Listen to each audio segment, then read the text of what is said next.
आज हम बात करने वाले हैं ऐसे मिस्टेक्स की जो आप अपने बोर्ड एग्जाम में करोगे तो पक्के से आपको 40 मार्क्स इनफैक्ट 40 मार्क्स प्लस भी कॉस्ट करने वाले हैं। हम बात करेंगे हर सब्जेक्ट की एकदम डिटेल्ड मैनर में कि गलती क्या नहीं करनी है जब आप उस सब्जेक्ट का क्वेश्चन पेपर लिख रहे हो अपने आंसर शीट में। तो हम डिस्कस करेंगे एक बाय एक। ठीक है, आप नए हो चैनल पे, अगर आपको वीडियो पसंद आती है तो प्लीज़ लाइक कर देना एंड मेरे चैनल को सब्सक्राइब भी कर लेना। और मैं मैथ्स एजुकेटर हूँ तो लाइव सेक्शन में बोर्ड के तुम्हारे मैथ्स के कंटेंट आते ही रहते हैं। लाइव सेक्शन में 9:45 टाइमिंग है, तो प्लीज़ उनको भी देख लेना। बहुत मज़ा आएगा तुम्हें क्योंकि उसमें मैंने सारे PYQs कवर किए हैं, सबके सारे कॉन्सेप्ट्स क्लियर किए हैं और बहुत सारे मोस्ट प्रॉबेबल क्वेश्चन जो पक्का से तुम्हारे बोर्ड एग्जाम में आने वाले हैं वो किए हैं। तो चलो अब शुरू करते हैं वीडियो को। उससे पहले यार प्लीज़ मेरे टेलीग्राम को भी ज्वाइन कर लो क्योंकि टेलीग्राम पे तुम्हें बहुत कुछ मिलने वाला है। PYQ sheets, formula sheets and then most probable question वगैरह सब कुछ प्रैक्टिस शीट वहाँ पे मिलेगी। तो प्लीज़ लिंक मैंने पिन कर दिया है कमेंट में, जाके तुम मेरे टेलीग्राम को भी ज्वाइन कर सकते हो। तो सबसे पहले हम बात करने वाले हिंदी से।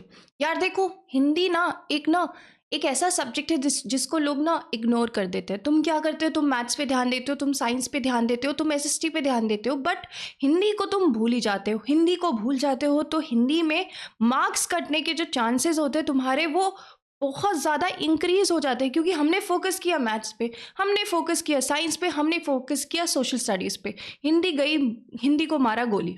तो प्लीज़ वो चीज़ हमको नहीं करनी है। एक हिंदी ऐसा सब्जेक्ट है जो मेरे को लगता है कि काफ़ी इजी स्कोरिंग सब्जेक्ट है। अगर तुम करोगे, ज़्यादा तुम्हारा टाइम डिवोट करने की भी ज़रूरत नहीं है। कुछ कुछ बातें हैं जो हमें याद रखना है और हम हिंदी का पेपर अच्छे से करके आएंगे अपने बोर्ड एग्जाम में। तो प्लीज़ यार लिटरेचर पोर्शन को मिस नहीं करना है। लिटरेचर पोर्शन मतलब ये जो भी तुम्हारी NCERT है ना, हर चैप्टर को प्लीज़ रीड करो। क्योंकि बहुत बार ऐसा देखा गया है ना, जो लास्ट के ट्रेंड देखे गए हैं जो PYQs, वो लोग ना क्वेश्चंस ऐसे ऐसे पूछ देते हैं ना, मतलब ऐसा नहीं है कि डायरेक्ट क्वेश्चन तुमसे पूछा जाएगा लिटरेचर पोर्शन से, वो लोग घुमा घुमा के क्वेश्चन पूछते हैं। तो यार तुम्हारी NCERT रीडिंग चैप्टर्स की वो मस्ट है ताकि तुम्हें एक कॉन्सेप्ट बिल्डिंग हो कि उस चैप्टर में हो क्या रहा है। मतलब डीपली तुम्हें हर चैप्टर को अपने समझना है क्योंकि वो जो क्वेश्चन है वो इनडायरेक्टली ही पूछते हैं, डायरेक्ट क्वेश्चन नहीं आने वाले हैं तुम्हारे एग्जाम में। तो प्लीज़ NCERT रीडिंग करके जाना, वो भी अच्छे से डीपली होनी चाहिए तुम्हारे एग्जाम में। दूसरी मिस्टेक ये करते हैं कि बहुत ही कम क्वेश्चन प्रैक्टिस करते हैं हिंदी में। हमको तो मैथ्स करनी है, हमको तो SST की क्वेश्चन प्रैक्टिस करनी है, हमको तो साइंस की क्वेश्चन प्रैक्टिस करनी है, भूल जाते हैं हिंदी को। वहाँ पे तुम क्वेश्चन प्रैक्टिस इतनी लेस करते हो कि तुमको पता ही नहीं चलता कि क्वेश्चन को फ्रेम कैसे करें, आंसर्स कैसे लिखें। अगर क्वेश्चन पूछा है तो आंसर्स फ्रेमिंग तुम्हें आती ही नहीं है। और दूसरी बात है यार, तुम क्योंकि इतनी कम प्रैक्टिस करके जाते हो तो इतने सारे स्पेलिंग मिस्टेक्स, तो यार स्पेलिंग मिस्टेक्स में ही नंबर कट कर दिए जाते हैं। तुम्हें क्वेश्चन आंसर फ्रेमिंग नहीं आती है, तुम्हारी हैंडराइटिंग इतनी गंदी होती है यार। जैसे ही टीचर देखते हैं कि इतनी गंदी हैंडराइटिंग है ना, उसका मन ही नहीं करता है कि आंसर तुमने क्या लिखा है रीड करने का। तो प्लीज़ ये सारी गलती नहीं करनी है हमें, क्योंकि अगर करोगे तो तुम्हारे नंबर पक्के से कट होने वाले हैं। तो लिटरेचर पोर्शन में हमें ये ध्यान रखना है। फिर हम बात करते हैं हिंदी ग्रामर की। तो यार 4 से 5 MCQs आते हैं, उनमें से तुमको करने होते हैं टॉप फोर जिनमें तुम श्योर हो। तो ऐसे नहीं करना है कि सीक्वेंस वाइज लिखना है, नहीं, पहले उन 4 MCQs का आंसर तुम्हें लिखना है जिसके बारे में तुम्हें श्योरिटी सबसे ज़्यादा है। बच्चे क्या गलती करते हैं, सीक्वेंस वाइज लिख देते हैं। अरे अब सीक्वेंस वाइज लिख दिया तो यार हो सकता है कि सीक्वेंस में जो तुमने पहले लिखा है उसका आंसर तुम्हारा गलत हो, या शायद तुम उसके बारे में श्योर ना हो। तो उन ऐसे आंसर्स को पहले क्यों लिखना है तुम्हें, पहले वो 4 लिखो ना जिनके बारे में तुम्हें बिल्कुल श्योरिटी है। ठीक है, तो ये मिस्टेक्स हिंदी में हमें अवॉइड करनी है अगर तुम चाहते हो कि तुम्हारे नंबर कट ना हो। एंड एक और बात हिंदी ग्रामर में जो तुम्हें याद रखना है कि बहुत बच्चे ना क्या करते हैं, ट्रिक्स करके जाते हैं, तुक्के लगाते हैं, ट्रिक्स भी करके जाते हैं, तुक्के भी लगाते हैं कि अगर ऐसा आया तो ऐसे लिखेंगे ग्रामर में। तो प्लीज़ यार ये सब मत करना। हिंदी ग्रामर को अच्छे से समझ के जाना, सैम्पल पेपर उठाओ, क्वेश्चन सॉल्व करो, प्रैक्टिस अच्छे से करके जाओ, अपने आप नंबर आएंगे। ज़्यादा ध्यान देने की ज़रूरत नहीं है तुम्हें, बट ये भी नहीं है कि उसको पूरी तरीके से इग्नोर कर दिया जाए हिंदी को। ठीक है, तो प्लीज़ हिंदी में प्लीज़ फोकस रखना है हमें। तो I know maths and science तुम्हारी, मैथ्स साइंस और एसएसटी प्रायोरिटी होनी चाहिए, but please don't ignore Hindi. Now let's talk about English, क्योंकि इंग्लिश में भी बच्चे वही गलती करते हैं जो हिंदी में करते हैं, इंग्लिश को भी इग्नोर किया जाता है। दो बहुत सारे बच्चों का इंग्लिश अच्छी होती है, मतलब they have like a strong grip on English. Of course यार, इंग्लिश मीडियम स्टूडेंट हो तो इंग्लिश में ग्रिप अच्छी होती है, बट वही बात है कि 12 MCQs आते हैं, 11-12 MCQs तुम्हारे आते हैं, अगेन सीक्वेंस वाइज लिख देते हो, तो यार सीक्वेंस वाइज लिखने में ऐसा हो सकता है कि पहले वाले गलत कर दो। तो क्या करना है हमें, हमें जिसका मोस्ट प्रोबेबल आंसर आता है टॉप 10 उनको पहले लिखना है, उसके बाद ही हमें दूसरे आंसर्स MCQs के अटेम्प्ट करने हैं। तो टॉप 10 जो तुम्हें आता है, सेम फॉर हिंदी, जैसे मैंने बताया था, टॉप 5 में से टॉप 4 पहले लिख दो जिसके बिल्कुल पता है तुम्हें कि यही आंसर्स होने वाले हैं। सेम इंग्लिश में भी ऐसे ही होना चाहिए कि 11-12 MCQs आएंगे तो टॉप 10 जिनके तुम्हें आंसर्स पक्के से आते हैं उनका प्लीज़ आंसर लिख के आना है। और सेम बात NCERT रीडिंग हर चैप्टर की लगानी है यहाँ पे भी, ताकि तुम्हें समझ आए कि कॉन्सेप्ट क्या है, डीप रूटेड, मतलब एक एक लाइन पता होनी चाहिए तुम्हारे इंग्लिश की जो बुक तुम रीड करोगे, ताकि कुछ भी क्वेश्चन पूछा जाए तो तुम एक अच्छा आंसर फ्रेम कर सको। और एक गलती बहुत जो बच्चे करते हैं जिस पे नंबर काटते हैं, कि अगर जब तुम एक आंसर लिख रहे हो ना तो एक ही टेंस में लिखो। अगर पास्ट में लिख रहे हो तो please write it in past, अगर प्रेजेंट में लिख रहे हो तो प्रेजेंट में ही लिखो। ये नहीं कि पास्ट लिख रहे हो फिर प्रेजेंट लिख रहे हो, ये सब नहीं करना। अगर एक क्वेश्चन का आंसर जब तुम फ्रेम कर रहे हो तो just write it in one tense, ये भी बहुत इंपॉर्टेंट है, नहीं तो इस पे भी तुम्हारे नंबर काट लिए जाते हैं। एंड यार इसमें प्लीज़ राइटिंग सेक्शन पे भी अपने आप को ध्यान देना है।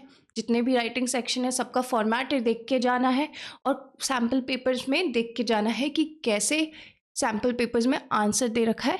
क्योंकि यार तुमको अगर वे ऑफ प्रेजेंटेशन आता है ना, कि आंसर्स को प्रेजेंट कैसे करना है, आंसर्स को फ्रेम कैसे करना है, तो यार आई गारंटी यू तुम्हारे नंबर नहीं कट होंगे इंग्लिश में भी, and same for Hindi also. तो यार जनरली क्या होता है, बच्चे ना मैथ्स से बहुत ज़्यादा डरते हैं। आई डोंट नो मैथ्स से क्यों डरते हो, maths is an easy subject. And मैं तो लाइव सेक्शन में मेरी वीडियोज़ आ ही रही है, तो प्लीज़ जाके उनको देखो, तुम्हारे मैथ्स का डर ख़त्म हो जाएगा। और मैथ्स में मिस्टेक की तो हम नहीं बात करेंगे, बट यार अगर तुम NCERT नहीं कर रहे हो तो तुम सबसे बिगेस्ट मिस्टेक कर रहे हो। क्यों? क्योंकि यार डायरेक्ट NCERT से ही क्वेश्चन उठ के आते हैं, तो please don't miss out on NCERT and PYQs देख लो। और अगर तुम्हें एक्सटेंसिव क्वेश्चन प्रैक्टिस करनी है तो मैं बोलूँगी RS अग्रवाल के जो इम्पोर्टेंट चैप्टर्स है, लाइक जिनमें काफ़ी बच्चों को प्रॉब्लम्स होते हैं, इंपॉर्टेंट तो नहीं बोलूँगी, टफ चैप्टर्स है, लाइक ट्राइंगल्स हो गए, सर्कल्स हो गए, देन मेंसुरेशन वाला चैप्टर्स हो गया, उनके जो एग्जाम्पल्स हैं प्लीज़ उनको RS अग्रवाल से देख लो, क्योंकि वहाँ से भी क्वेश्चन बन के आ जाते हैं। और PYQs तो करने ही करने हैं हमें। इतना हम कर लेंगे मैथ्स में तो हमारा मैथ्स का पेपर अच्छा पक्के से जाएगा ही जाएगा। अब बात करते हैं साइंस की। तो यार साइंस में भी यही है कि यार ओवर कॉन्फिडेंट नहीं बनना है हमें। मैंने कुछ बच्चों को देखा है, वो पता है क्या करते हैं, जैसे कि क्वेश्चन में तुमसे पूछा है कि state and describe Tyndall effect, तो यार वो क्वेश्चन रीडिंग में ही मिस्टेक कर देते हैं। उन्होंने डिस्क्राइब कर दिया टिंडल इफेक्ट बट स्टेट ही नहीं किया, कट गए ना नंबर। 2 नंबर का क्वेश्चन था, उसमें से 1 नंबर तुम ऐसे ही खा गए। तुम्हें पता था टिंडल इफेक्ट होता क्या है, तुमने बस डिस्क्राइब कर दिया, उसका प्रोसेस बता दिया, बट उसको स्टेट ही नहीं किया। तो ये सारी गलती नहीं करनी है हमको, ओवर कॉन्फिडेंट नहीं होना है हमको, क्वेश्चन को अच्छी तरीके से एक एक क्वेश्चन रीड करना है। क्योंकि यार सिर्फ मैं साइंस में ही नहीं बोलूँगी, बच्चे क्या करते हैं हर सब्जेक्ट में आधा अधूरा रीड करते हैं। आधा अधूरा क्वेश्चन रीड नहीं करना है, वो भी तुम्हारे नंबर खा जाते हैं। यार ये तो सबसे घटिया और सबसे बेकार मेथड होता है अपने नंबर लूज कराने का इन बोर्ड का एग्जाम। तो प्लीज़ क्वेश्चन को अच्छे से रीड करना है, चाहे वो हिंदी हो गया, मैथ्स हो गया, SST हो गया, साइंस हो गया, या फिर तुम्हारा कोई और सब्जेक्ट हो गया, ठीक है। तो प्लीज़ इस बात पे हमें फोकस करना है। अब चलो बात कर लेते हैं SST की। तो देखो यार SST में तो तुम्हें रटना होगा। हिस्ट्री में तो मैं बोलूँगी यार please NCERT reading is very must, क्योंकि हिस्ट्री में बहुत इंपॉर्टेंट डेट्स, इंपॉर्टेंट नेम्स वगैरह होते हैं, इंपॉर्टेंट इंसिडेंट्स होते हैं जिनके बारे में तुम्हें पता होना ही चाहिए। तो प्लीज़ हिस्ट्री में NCERT रीडिंग कर लो। और यार मैप वर्क, प्लीज़ यार मैप वर्क, यार फ्री के 5 नंबर दिला रहे हैं यार, तुम मैप वर्क को कैसे भूल जाते हो। एक संडे बैठो, 25 मैप लेकर आओ, भरते जाओ भरते जाओ भरते जाओ, उसी दिन लास्ट तक तुम्हें मैप रट जाएगा। और मैंने तुम्हें एसएसटी के इम्पोर्टेंट जो चैप्टर्स जो जिनसे तुम 50 to 60 मार्क्स स्कोर कर सकते हो वो मैंने पीछे बता रखा है, पहले वीडियो आ चुकी है। एंड साथ में मैप वर्क के लिए कौन कौन से इंपॉर्टेंट चैप्टर्स हैं हिस्ट्री एंड ज्योग्राफी में, मैंने वो भी वहाँ पे एक्सप्लेन कर रखा है। जैसे नेशनलिज्म इन इंडिया, हिस्ट्री में उससे मैप वर्क आने के चांसेस बहुत हैं। वैसे ही वाटर रिसोर्सेज जो है तुम्हारा, मिनरल एंड एनर्जी रिसोर्सेज, इन सब चैप्टर्स से जो ज्योग्राफी के हैं उनसे भी मैप वर्क्स मोस्ट प्रॉबेबली आ सकते हैं। तो please don't ignore map work, उनको कर लेना। तो यार यही मिस्टेक्स हैं जो बच्चे करते हैं जिनकी वजह से उनके नंबर कटते हैं। इंग्लिश हिंदी को इग्नोर कर देते हैं, क्वेश्चन रीडिंग अच्छे से करते नहीं है, ओवर कॉन्फिडेंस में चीज़ें गलती करके आते हैं और फिर अपने 30 से 40 नंबर ऐसे ही फ्री में दे देते हैं बोर्ड वालों की कि लो आओ काटो मेरे नंबर काटो। तो प्लीज़ वो हमें नहीं करना है।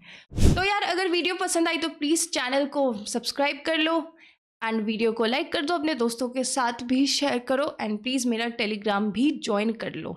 Thank you.